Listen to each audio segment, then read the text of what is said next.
Good morning! Good morning, Apo. Kakape. Kaaga yan, pinapawisan ka na. Kaya nga, lo. Ano naman yan? May tatanong? Opo, may nagpapatanong po. Ay, bago magtanong, lalaki, babae? Babae. Senior o ano? Bata pa. Bata pa, okay. Bata pa, babae, go ahead. Yung kaibigan ko, lo, nagpapatanong. Oo, and then? Niyayakag na po siya mag-asawa ng boyfriend niya. Oo, hindi mag-asawa. Kaso lang, natatakot siya na sabihin na hindi na siya virgin. Ano naman ang kanyang tatanong? Ay, paano daw niya yun sasabi? Kung ipagtapat ba niya o hindi? Kailangan, yun na po. Kaya nga, dumaan mo na sa boyfriend, girlfriend, para dahan-dahan, makikilala ang buong pagkatao. Kaya mahalaga ang nagkarelasyon muna kaysa yung biglaan. Yung ika ngay 2 taon, 3 taon, 5 taon, para higit na makilala ang bawat isa.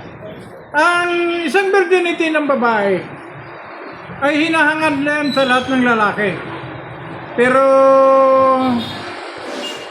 hindi ibig sabihin ay hindi na siya virgin, hindi siya pagkakasalan, hindi po. Kailangan lang maging tapat siya sa kanyang boyfriend. Ngayon, pagka tinapat na niya sa kanyang boyfriend, na gano'n na nangyayari, doon niya malalaman. Kailangan yun. Kaysa magpapakasal sila na may tinatago siya na hindi alam ng kanyang boyfriend. Kailangan niya ipagtapat yun at malaman niya kung anong reaksyon. Dahil kahit yung sinasabing sa kanta ni Sharon maging sino ka man, ganun yun, pero hindi naman ganun. Virginity ngayon, hindi na masyadong pinapansin yan. Nga lang, kailangan mo rin ipagtapat.